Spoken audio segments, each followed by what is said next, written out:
I'd like to welcome you all to the finals of this year's Form 4 Speakers Forum.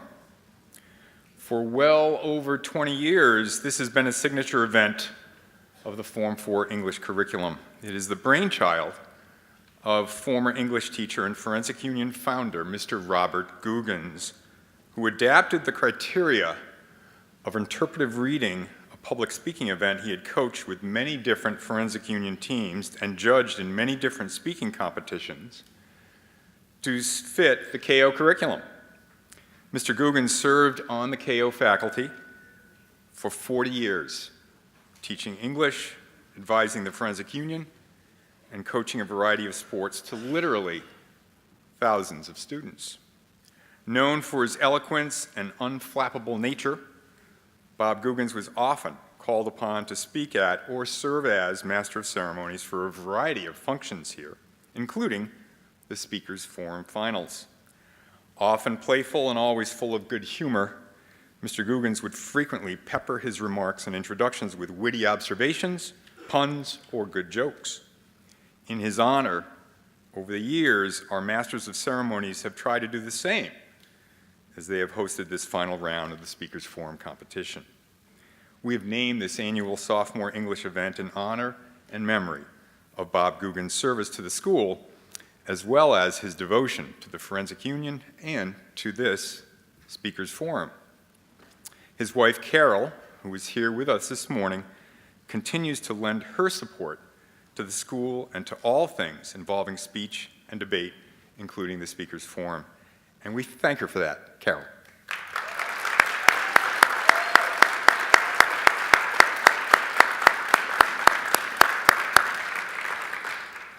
And now, to take us through this final round and to explain a bit about the Speakers Forum is Dan Carroll, an experienced public speaker, a finalist in last year's Speakers Forum competition, and a member of the Forensic Union who recently returned from the World Speaking and Debate competition in Cape Town, South Africa, competing in both debate and speaking events, including after dinner and interpretive reading competitions, a version of what we do here in the Speakers Forum. Dan.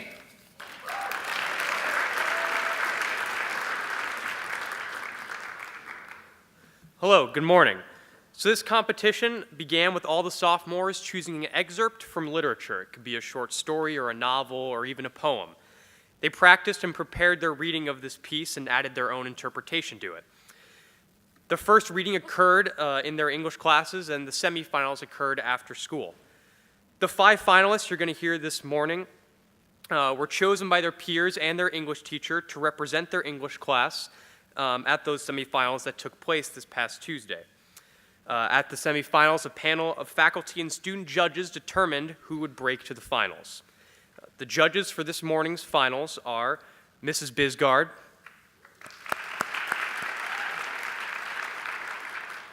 Dr. Briggs, Mr. Keif, Mr. Scranton, Miss Weeks, and Forensic Union member Rob Downs.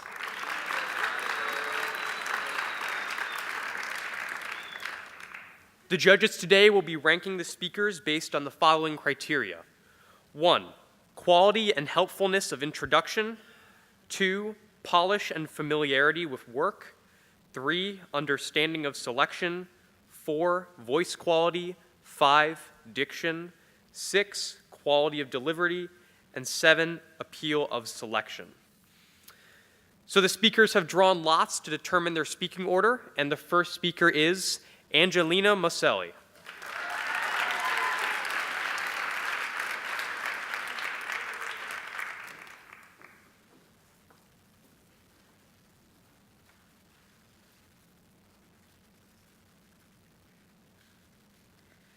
Susie Salmon is a 14-year-old girl. Or should I say, was a 14-year-old girl. Yes, that's correct. In the book, The Lovely Bones by Alice Sebold, Susie Salmon is murdered at the age of 14. Her disappearance shocks her parents as they do not accept the possibility of her being murdered. Her sister Lindsay is the most realistic about the situation, however, soon begins to struggle on ways to cope. Susie has no choice but to watch everything unfold from heaven and realize she has no control over what is happening. I chose this book because of the effect it had on me after reading it. The book made me realize that time is very precious and to value the people in your life.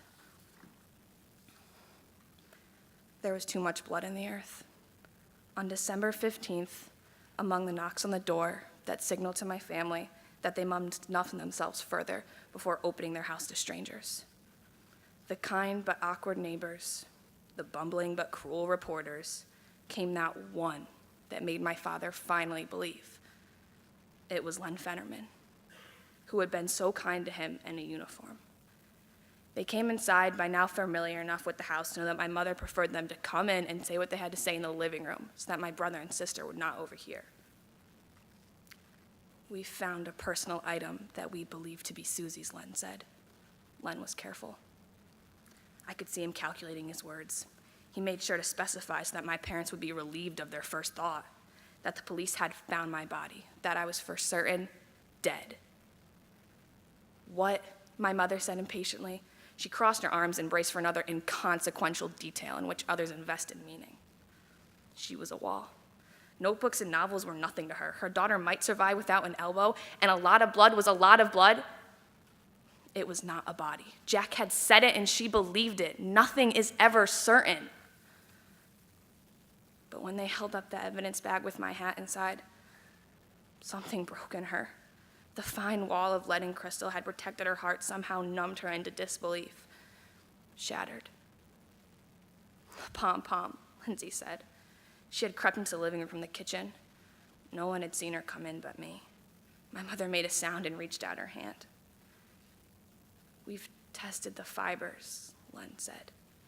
It appears whoever accosted Susie used this during the crime. What? My father asked. He was powerless. He was being told something he could not comprehend, as a way to keep her quiet. What? It's covered with her saliva. The uniformed officer who had been silent until now volunteered. He gagged her with it.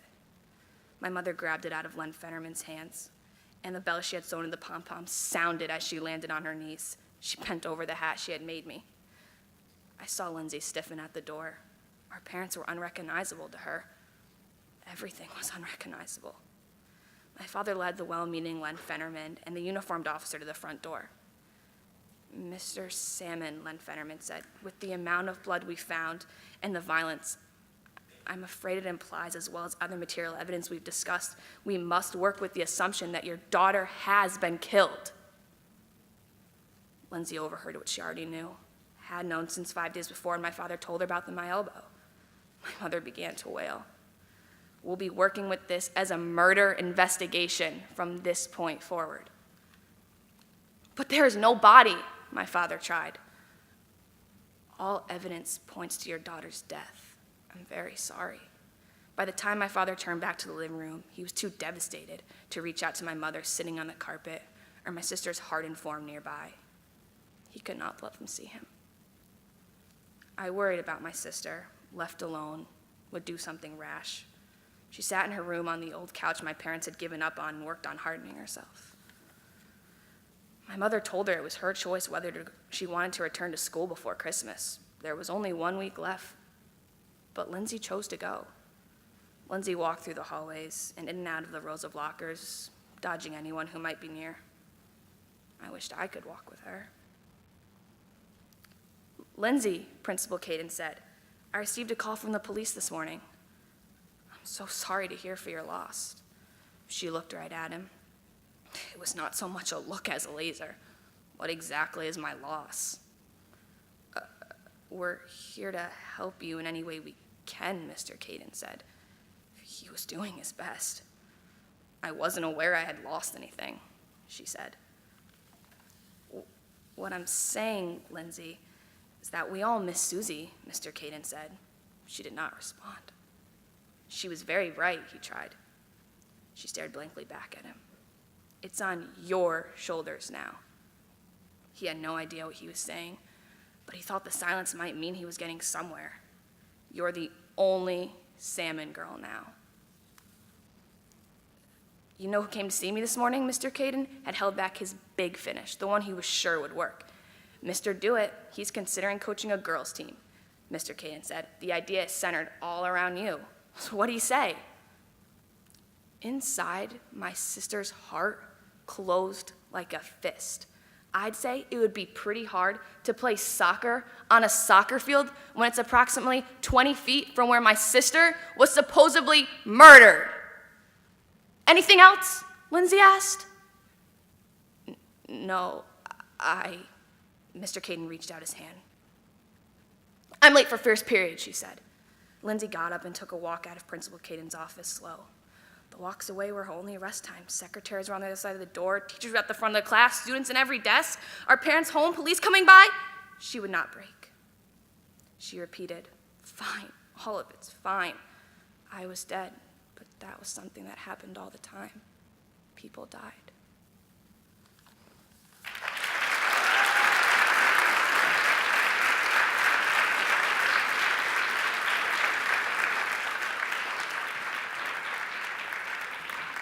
All right, thank you, Angelina. That was fun. Well, I mean, like, it wasn't fun. It was really sad. But, like, performing's fun, you know. I mean, like, winning's more fun. But hopefully one of you will experience that.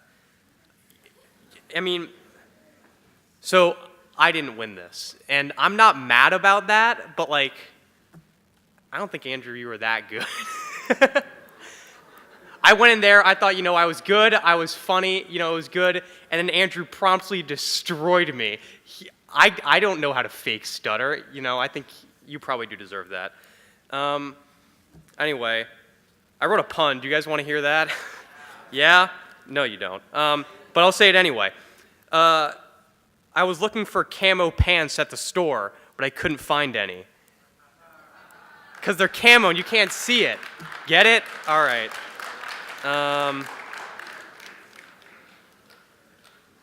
I got a lot of support when I was told I was going to MC. I was talking to Varun this morning, and he asked me who was going to MC, and I said it was me. And his response was, oh, that's unfortunate. And I was like, no, I think it'll be good. You know, like, I think it'll go well. He was like, oh, no, I meant for the audience. So thanks for that, buddy. I don't know. I wrote some new BuzzFeed quiz ideas. Do you want to hear that? Or are you guys done tabulating? No, it looks like they're still writing. Here, I'll give you a BuzzFeed quiz idea. Tell us your ethnicity, gender, and sexuality, and we'll tell you a bad time to travel back in time to.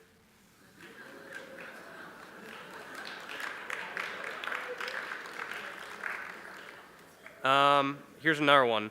Tell us your social security number. 3. All right, that's all the time I got for now. Thank you. This next speaker is Lily Quavilla.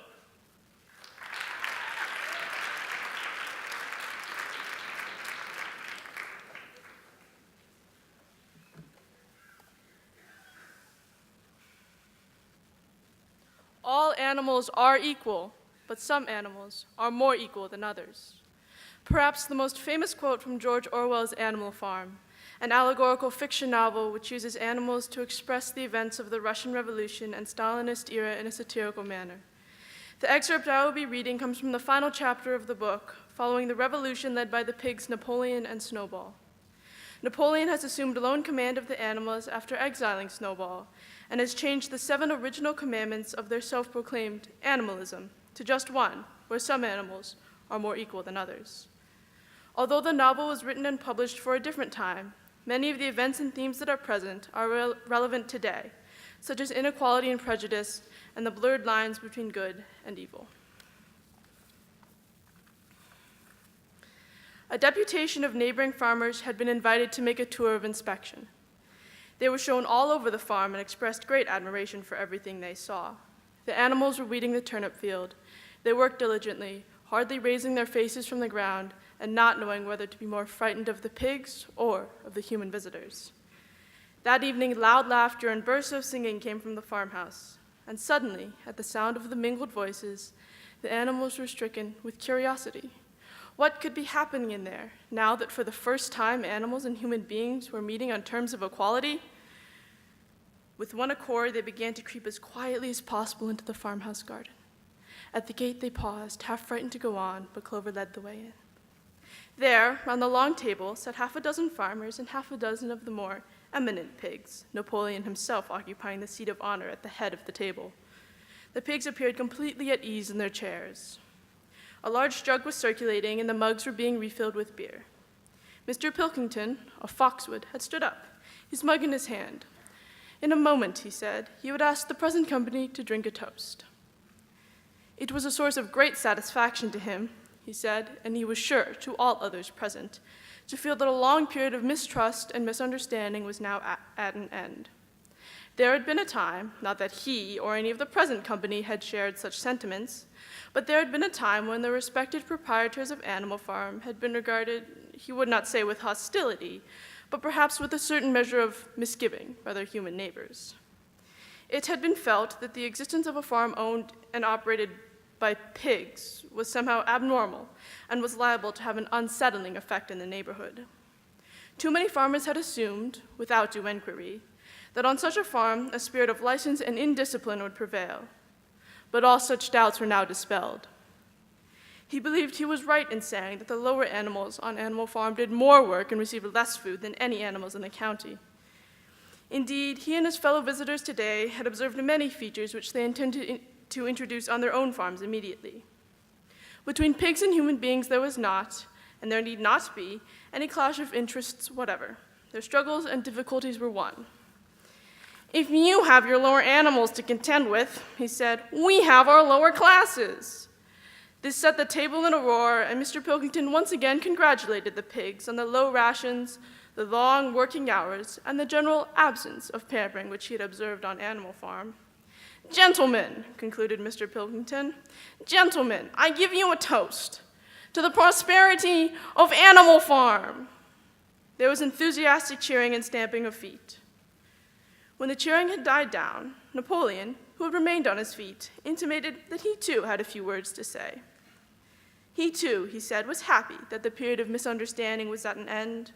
For a long time there had been rumors, circulated, he had reason to think, by some malignant enemy, that there was something subversive and even revolutionary in the outlook of himself and his colleagues. Their sole wish now, and in the past, was to live at peace and in normal business relations with their neighbors. This farm, which he had the honor to control, he added, was a cooperative enterprise. Hitherto, the animals on the farm had a rather foolish custom of addressing one another as comrade. This was to be suppressed.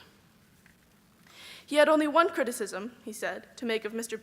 Pilkington's excellent and neighborly speech. Mr. Pilkington had referred throughout to Animal Farm. He could not, of course, know, for he, Napoleon, was only now for the first time announcing it, that the name Animal Farm had been abolished. Henceforward, the farm was to be known as the Manor Farm, which he believed was its correct and original name. Gentlemen, concluded Napoleon, fill your glasses to the brim. Gentlemen, here is my toast, to the prosperity of the Manor Farm. There was the same hearty cheering as before, and the mugs were emptied to the dregs. But as the animals outside gazed at the scene, it seemed to them that some strange thing was happening. What was it that had altered in the faces of the pigs? Some of them had 5 chins, some had 4, some had 3. But what was it that seemed to be melting and changing? Then, the applause having come to an end, the company took up their cards and continued the game that had been interrupted, and the animals crept silently away. But they had not gone 20 yards when they stopped short. An uproar of voices was coming from the farmhouse. They rushed back and looked through the window again. Yes, a violent quarrel was in progress. There were shoutings, bangings on the table, sharp, suspicious glances, furious denials. The source of the trouble appeared to be that Napoleon and Mr. Pilkington had each played an ace of spades, simultaneously. 12 voices were shouting in anger, and they were all alike. No question now what had happened to the faces of the pigs. The creatures outside looked from pig to man, and from man to pig, and from pig to man again, but it was already impossible to say which was which.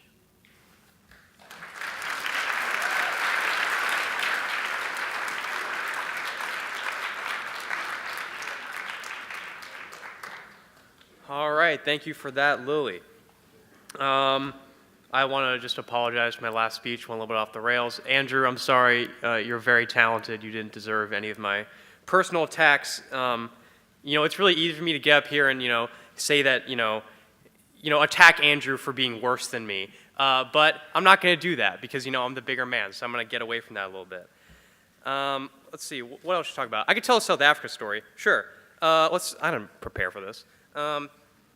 So when I was in South Africa in the hotel, the only two, South Africa's, it's a developed country, but somehow they have figured out the whole television thing, and my TV had two antennae. And I don't know how to work those because I'm 17. So the only channels that worked were the channel that was playing WrestleMania at all times and Keeping Up with the Kardashians. And that's America right there. I mean, it really was like I never left home. And have you guys seen WrestleMania? It's the best thing in the world. The episode I watched, Ronda Rousey was there. Just like she's a real wrestler, but she was just there. And it doesn't even matter that it's fake. I watched an episode, and it had these two guys, the Bludgeon Brothers. And what the Bludgeon Brothers love to do is break people's spines. Like, that's their thing. It's what they're good at. And it was just kind of that for about an hour. It was just a guy throwing another guy onto a mat. And then I would switch over that as a quick palate cleanser and just listen to just truly the stupidest people I've ever heard in my life in Keeping Up with the Kardashians. A real conversation that happened on that show is Kim was like, I get all my news from the Daily Mail. And Courtney literally responded by saying, I don't watch the news, and I'm fine. And these people are richer than all of us. All right. Our next speaker, our third speaker, is Nico Rodriguez.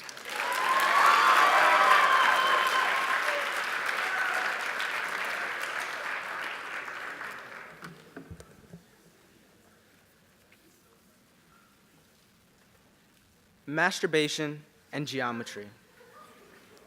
These are two of the many aspects of high school expressed in The Absolutely True Diary of a Part-Time Indian by Sherman Alexie.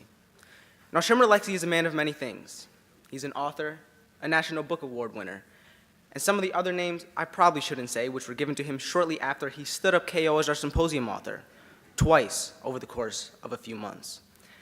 Now, I chose this piece because I believe that it accurately describes two very time-consuming parts of a teenage boy's life: high school and his act of masturbation. I was 14 and it was my first day of high school. I was really happy about that. And I was most especially excited about my first geometry class. Yup, I have to admit that isosceles triangles make me feel hormonal. Most guys, no matter what age, get excited about curves and circles, but not me. Don't get me wrong. I like girls and their curves, and I really like women and their curvier curves. I spend hours in the bathroom at a time with a magazine that has 1,000 pictures of naked movie stars in it. A naked woman plus my right hand equals happy, happy, joy, joy. Yep, that's right. I admit that I masturbate. I'm proud of it. I'm even good at it. I'm also ambidextrous. If there were a professional masturbators league, I'd get drafted #1 every time and make millions upon millions of dollars. And maybe you're thinking, well, you really shouldn't be talking about masturbation in public.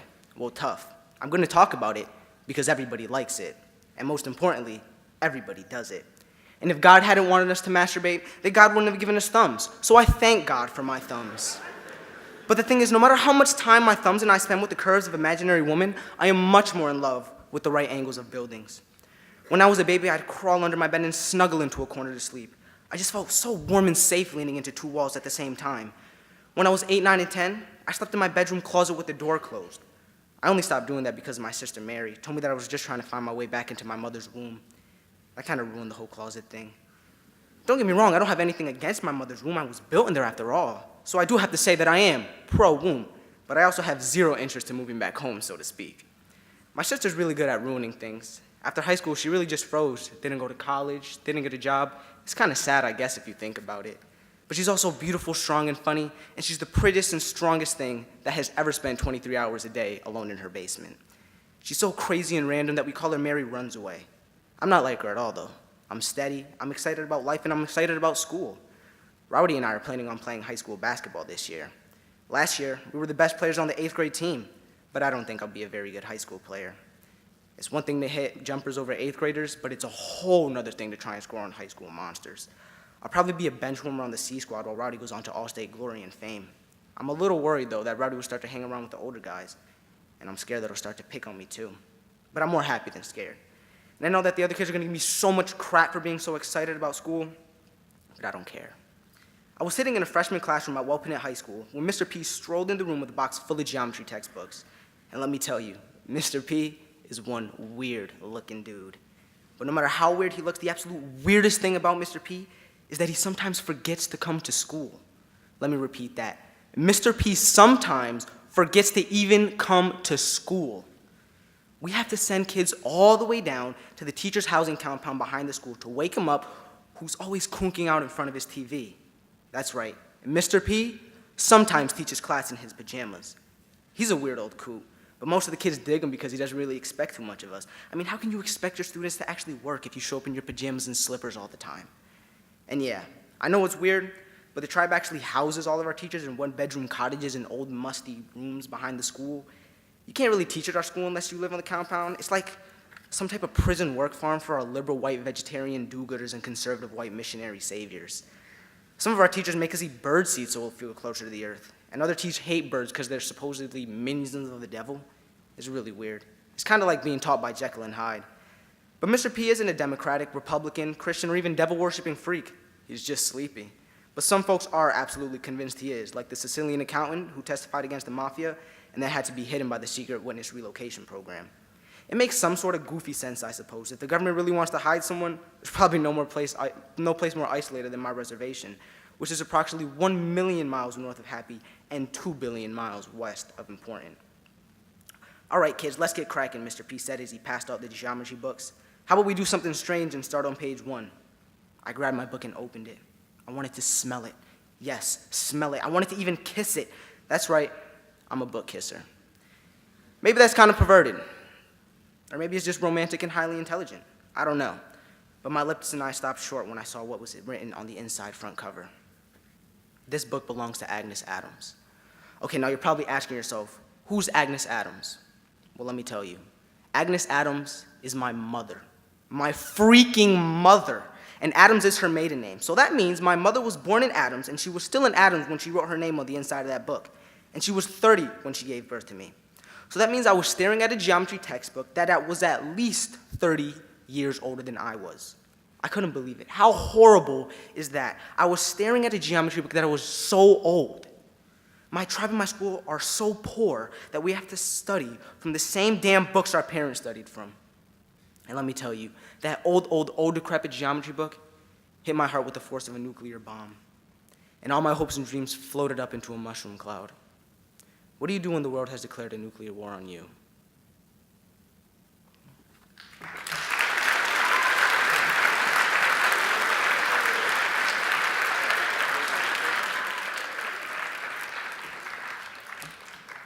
Nico, that was such a brave choice.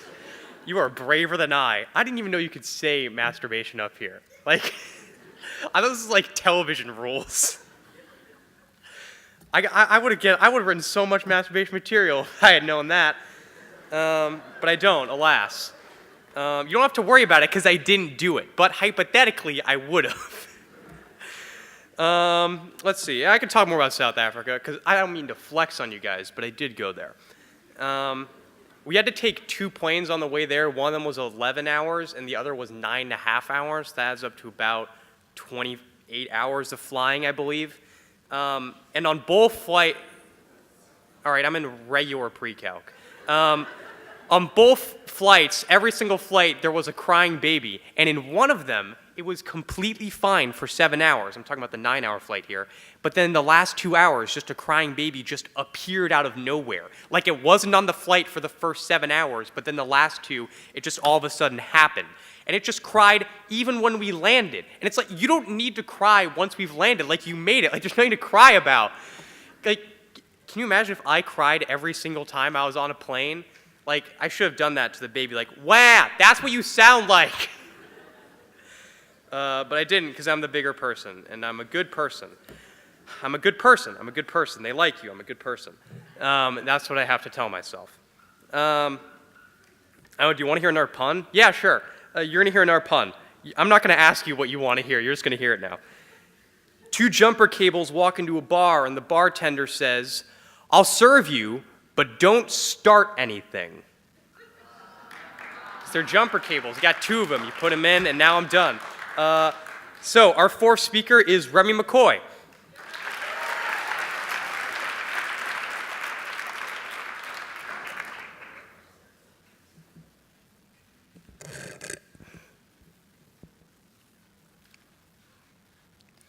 For as long as Melody could remember, she has been surrounded by myriads of words, each one tucked away somewhere in her memory and deeply cherished.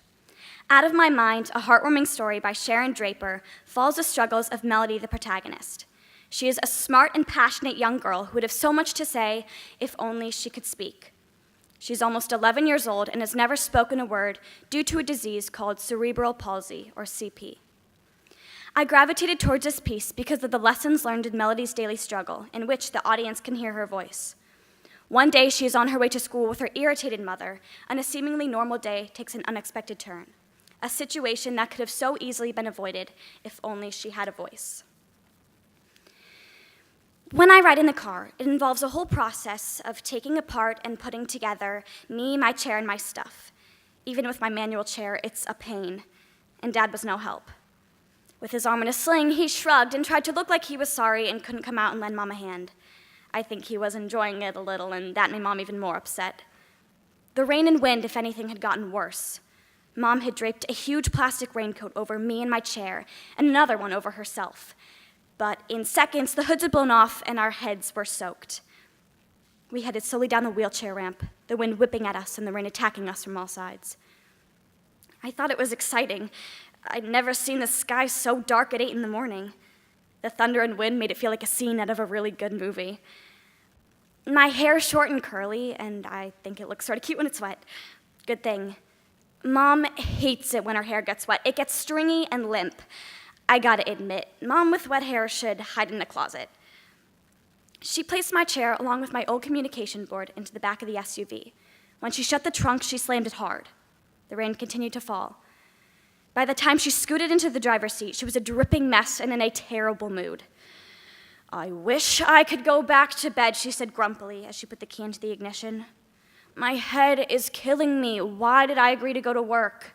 I'm supposed to be off today with you in Washington." She sighed heavily. I kicked my legs in response, but only a little. I didn't want to upset her even more. That's when I glanced down and noticed she'd forgotten my book bag, Catherine's card. I reached over, grabbed Mom's arm, and pointed to my feet. "What?" she said, irritation in her voice. I kicked, I pointed, I grunted. Then I pointed to the house. Dad, who had changed into thick gray sweats, was standing there at the front door, grinning, my denim book bag in his right hand. I could see Penny, my little sister, still in her little yellow duck pajamas and now a yellow rain hat, standing behind him. She had Doodle and Mom's red umbrella in her hands. Lightning crackled. Thunder followed. I watched Mom's hands tighten on the steering wheel. She made a noise that sounded something like I would say, almost a growl. Urgh! She flung open the car door, stomped back out into the storm, up the ramp, and then snatched the book bag from Dad. She was a sopping mess by the time she got back in the car. Dad waved his bandaged arm from the porch one last time and then turned and went back into the dryness of the house. I watched as the front door almost closed. That's when I saw a small bundle of yellow dragging a red umbrella dart out of the house. I saw her for only a second, but I saw. I screamed, I kicked, I flailed my arms. Mom looked at me as if I had lost my mind. She screamed at me, "Stop it, are you crazy?" But I wouldn't stop, I couldn't. I banged on the car window, pulled Mom's shirt, hit her head. I pinched her, or at least I tried to. "I can't take any more, Melody," Mom screamed over the thunder. "I hate it when you get like this. You've got to learn to control yourself. Now quit." She put her hand on the key to start the car. I screamed, reached over and tried to pull the keys from her. I scratched the back of Mom's hand. She smacked me on the leg. She'd never raised a hand to me before, never. I still didn't stop screaming and kicking and jerking. I had to tell her. I had to tell her that Penny was out there. Never have I wanted words more. I was going out of my mind. "I'm taking you to school, and I hope they keep you," Mom mumbled under her breath. Angrily, she turned on the car. A rush of air started to clear the windows. The windshield wipers rocked at their fastest speed. I cried, huge sobbing tears. I grabbed at Mom's arms once more, but all she did was shake my arm away. I could tell she felt like hitting me again, but she didn't. Her lips were tight. She looked out the rearview mirror. She put the car into reverse. I shrieked, I screeched, I yelled. The rain poured and the thunder roared. Slowly, the big car rolled backward. I felt the soft thud. I became deadly silent.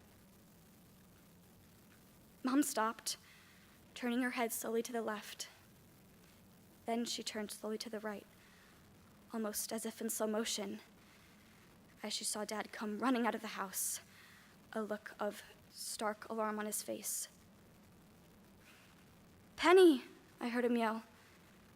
"Where's Penny?"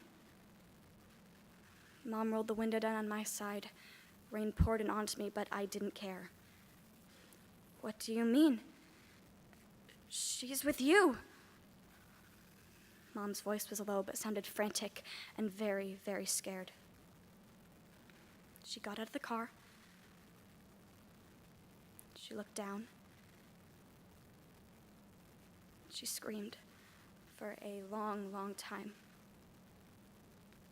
Her screams were louder than the police sirens that eventually came shrieking around our corner, louder than the fire truck and ambulance sirens that followed them, louder than my silent cries. I sat there for what seemed like hours, basically forgotten, strapped into the front seat of the car as the rain poured in my open window. I ached with fear.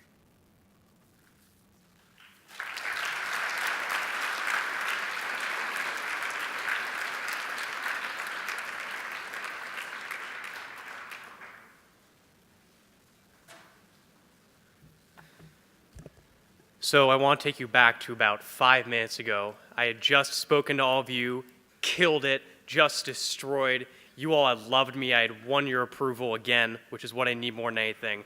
And I was walking up there back to the bathroom, confident that I had just delivered a fantastic pun, when all of a sudden, Catherine Bro yells to me that I apparently don't know what a pun is, because that's not what a pun is. And, I think that's really ironic. I don't know what irony is either. Anyway, a lot of time I've been asking you what you guys want to hear, but I'm done with that. You're just going to hear whatever I want to tell you. So you're going to hear 2 more new BuzzFeed quiz ideas. Here's one. Only a certified genius can get 100% on this quiz made up of common knowledge and 8th grade history. That one's more of an angry one at BuzzFeed. Here's the last one. This RuPaul's Drag Race quiz will guess if you're gay and then out you on Facebook. Is that bad timing with the whole Facebook knowing everything about you thing? Because, they know everything about us. What else do I have to talk about? I can talk about planes and just how much I hate them. Oh, I'm done? Oh, okay. Whenever I'm done, Mr. Monroe gives me a look like he's scared that I'm just going to ignore him and keep talking. Kind of like right now. All right. Our final speaker for today is Maggie Everly.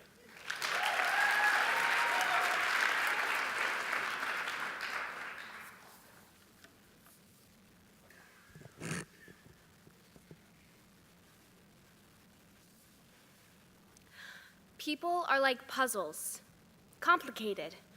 They're always trying to piece together a complete picture. But some pieces, no matter how hard you force, just don't fit. And in the book, History's All You Left Me by Adam Silvera, we step into the mind of Griffin, a girl trying to solve her puzzling relationship with Theo McIntyre. He was her best friend, boyfriend, and her creator of alternate universes. Griffin wades through the sea of memories, past and present, but no matter how many alternate universes Griffin searches, she'll always go back to Theo McIntyre. And this time, it's going to be her last. June 8th, 2014. Time is moving faster than this L train, but it's all good since I'm sitting to the left of Theo McIntyre. I've known him since middle school. When he caught my eye at recess, he waved me over and said, "Help me out, Griffin, I'm rebuilding Pompeii." A puzzle of Pompeii, 100 pieces, obviously. I knew nothing of Pompeii, and at the time, I thought Mount Vesuvius was the hidden lair of some comic book villain. And neither of us got very far with the puzzle that day, but we've been tight ever since. It's almost suspicious how empty the subway car is, but I'm not questioning it. I'm too busy thinking about what it'd always be like to share an empty space with him. On a crowded train, Theo and I would usually squeeze together. When we sat, our hips and arms pressed against one another, and it's a lot like hugging him, except I don't have to let go as quickly. It sucks that Theo sits directly across from me now, but at least I get a very awesome view. There's something I have to tell you, Theo says. He shifts his body to stare out the train window, but we're underground, so all he sees is his reflection. He begins. I've never told anyone this, but lately I've been dreaming up alternate universes, and every universe I've created, your face keeps popping up in it. And if you aren't cool with that, I won't hate you, but I might need some time alone, so the universes I do create, you won't have to come up in as often. There was a moment of silence. He turns towards me and almost at a whisper he says, "You've got to say something." I feel like someone has drop-kicked me into an alternate universe of awesomeness. I mean, I can't believe the conversation I'm having. I coolly reply, I guess I feel the same way. And we hug, and I say, this is cool, but weird. And he replies, but I think we fit, right? November 20th, 2016. You're still living in alternate universes, Theo, but I live in the real world, where this morning you're having an open casket funeral. I know you're out there listening, and you should know I'm really pissed, because you swore you'd never die, and yet here we are. And it hurts even more because this isn't even the first promise you've broken. Like when you said we'd still be friends even after you moved away and your new girlfriend was jealous. Or how I said I'd never hate you, even when you gave me plenty of reasons to. Now, trust me when I say I'm not talking down to you. I just want you to see things the way they were meant to be. And I'll break it down, the details of this promise. You made it last August, at our last goodbye, when you left New York for the last time. But believe me, every night since then, I've dreamed of the day we'd find our way back to each other when the time was perfect. And if bringing up the past annoys you, as I know it did when you left, just hear that I'm sorry, but history's all you left me. I made you promise to always take care of yourself and never die, and you said, fine, I'll never die. If there was a promise in any universe you were allowed to break, it sure as hell wasn't that one. And seeing you for the last time face to face is near impossible. And now I'm here at your casket trying to say goodbye when I know it's not going to be goodbye. I'll always have you beside me. I know you're tuned into my life trying to piece everything together yourself. Well, here's a hint. It's what comes after you fell out of love with me where it all goes wrong. And what drives me crazy, Theo, is I know I'm not done yet. I just need to search through all this history you left me to find the answers and to find the reason we didn't fit.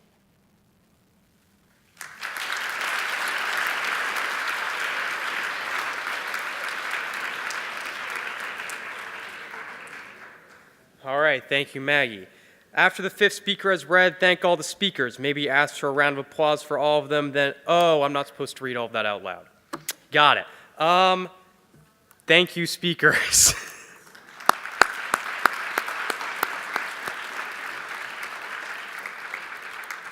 All right, so now Mr. Monroe is going to be tallying up all the results, but we have a few more people to thank and recognize.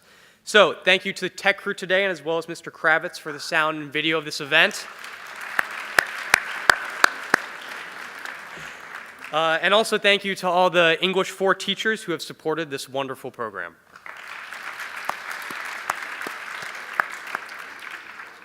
As well, on Tuesday afternoon at the Speakers Forum semifinals, 14 Form 4 students, which were the top 2 readers in each of the English 4 classes, competed for a slot at today's finals. So please join me in thanking the faculty judges on the semifinals panel. Ms. Bailey, Mr. Levine, Ms. McKee, Mrs. Semmelrock, and Forensic Union Officer Opera Kashyap.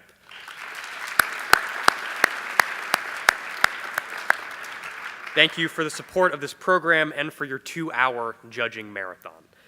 At this time, I would like to call Mr. Monroe to the stage to recognize this year's Speakers Forum finalists. Actually, I'm going to recognize the semifinalists who didn't quite break the finals. So I'd like, when I call your name, please stand up to be recognized, those who made the semifinals.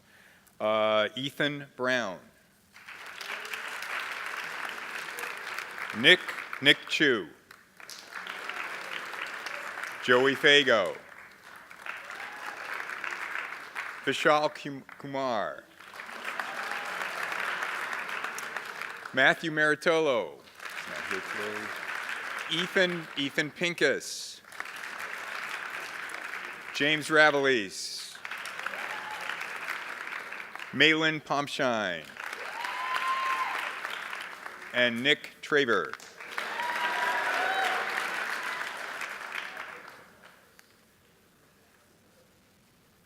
So Ms. Monroe's still tallying, as well as all the judges are tallying up their scores.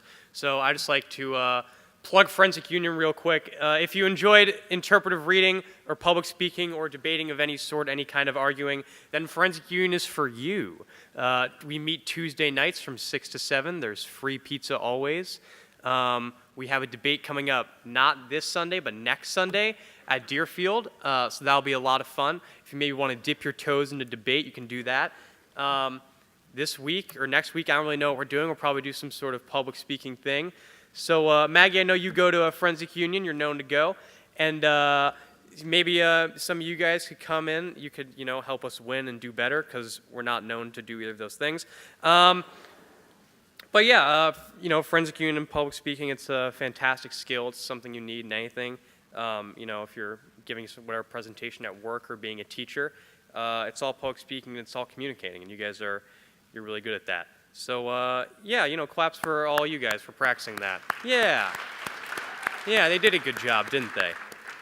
I know that you guys, I did go to South Africa for public speaking and debate, and so you guys probably expected that I would be good at this, but I just want, in response to that, to read to you a real quote that I got from a real judge in South Africa after he heard me speak for 5 minutes. And some of you have probably heard this because I've been showing it to everyone I've met. The opposite of clever. Flippancy and hyperbole are like hot sauce. Use sparingly. No one wants to listen to a braggy know-it-all man.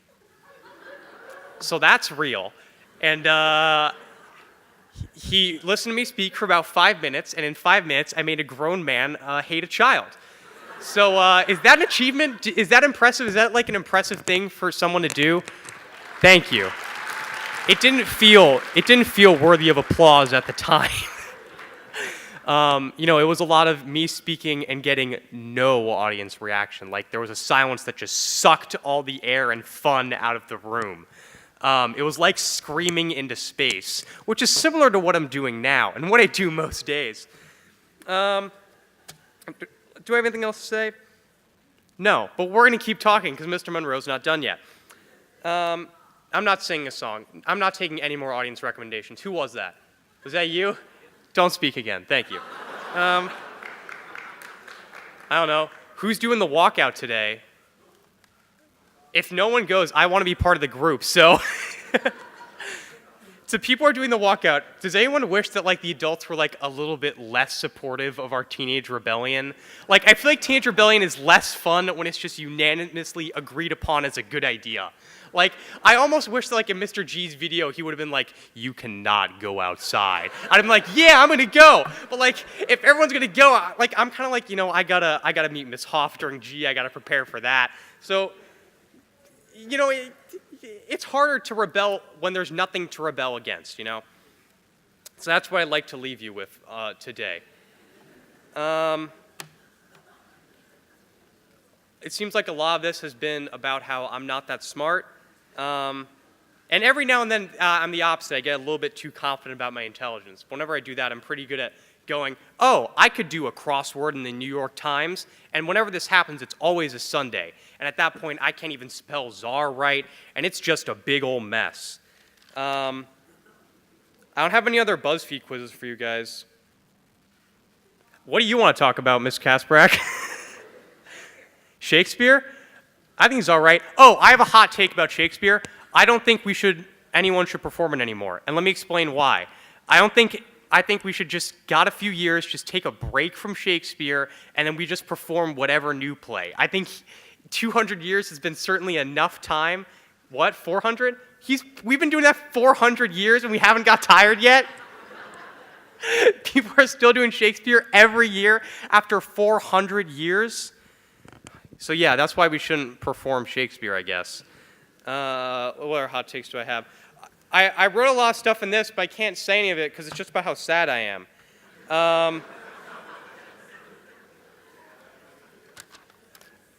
Oh, here's something I wrote. You know that scene in Love, Simon where he tries to like dress gay and he tries on like 4 different shirts? Yes, I own all those shirts. I was literally wearing one of those shirts at the movie and I was so mad. I almost walked out. I also I was taking notes at prom just because it's such a fascinating event. And the Cupid Shuffle is such a fascinating study in white culture. Guys, we need basic instructions like step your left foot, now the right one, for about 3 minutes straight, ad nauseum. Oh no, I can't talk anymore. All right, so now Miss Monroe is gonna help me out. I'm gonna say it. You're gonna announce, I'm gonna give out the... Oh, okay. Got it. All right, so now on to something completely different.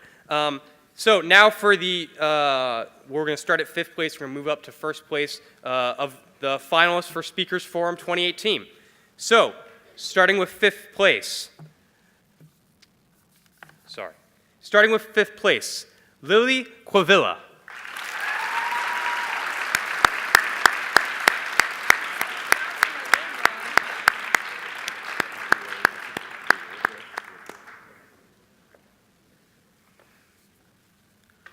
Fourth place, Angelina Maselli.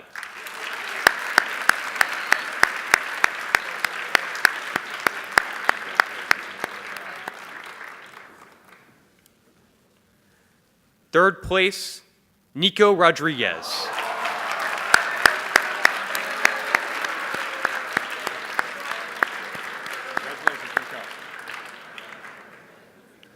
Second place, Maggie Eberly. Congratulations, Maggie. And first place, Remy McCoy.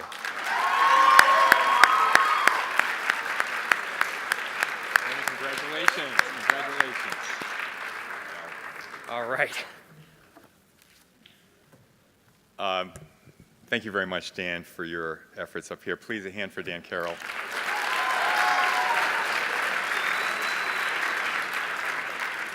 Thank you also to the judges, the faculty judges. I really appreciate your time and efforts here. They're much appreciated. And the speakers, well done, well done.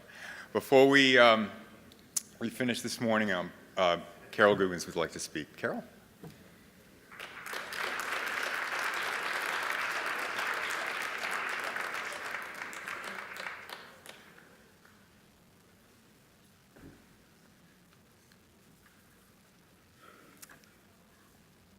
How important is speech and debate?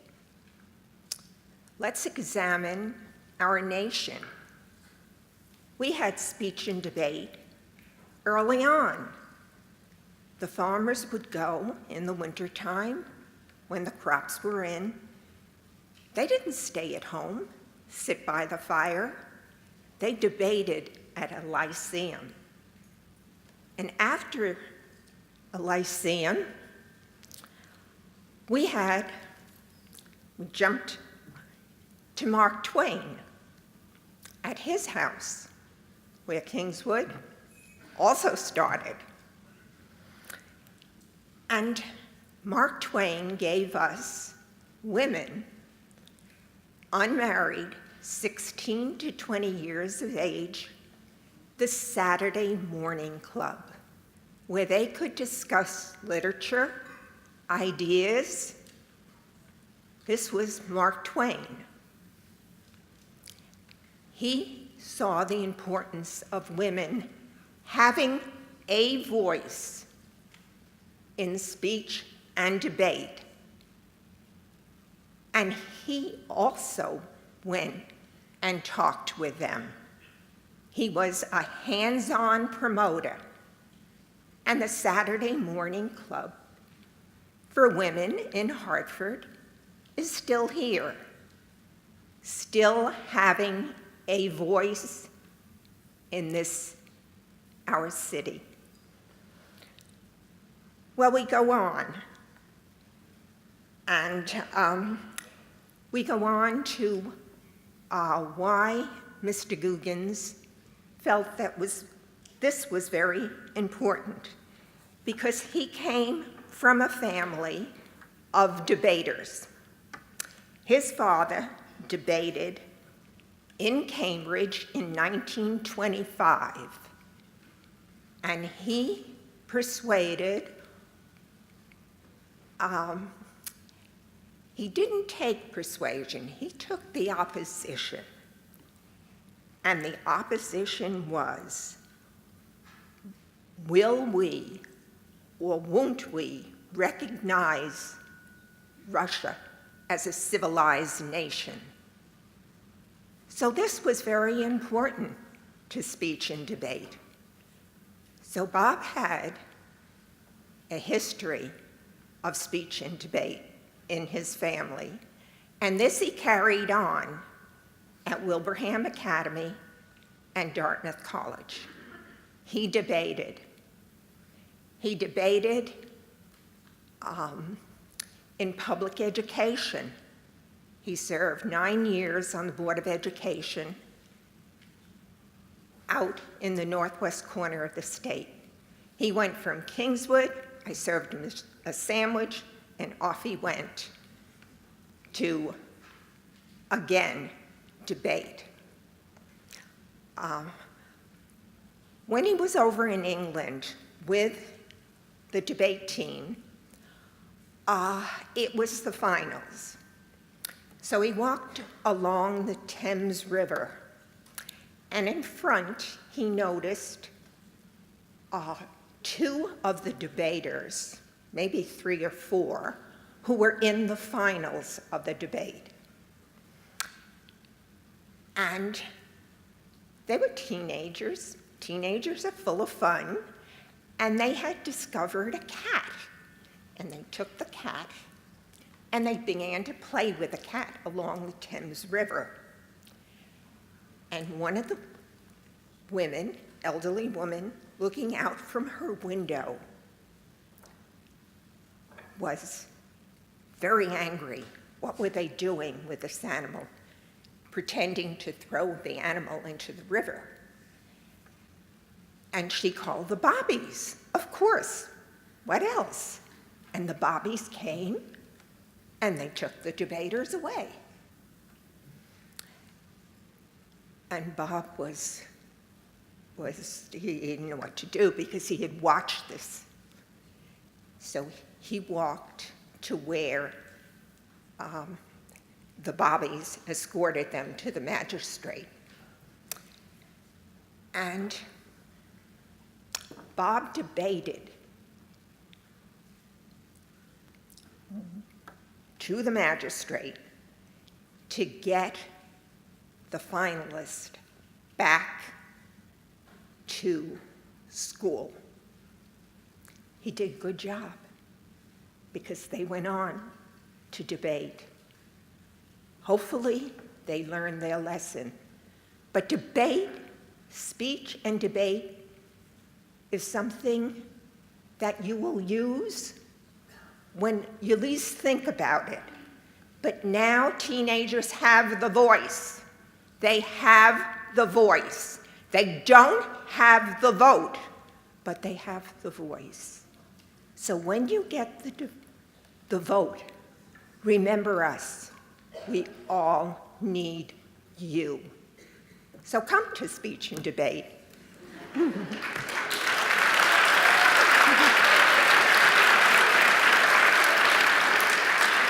Before I leave you, I just want to say one thing. Dan has maintained the humor, and Bob had a lot of wit and wisdom in him. So answer me, why is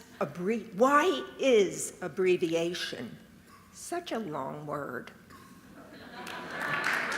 Thank you. Go debate.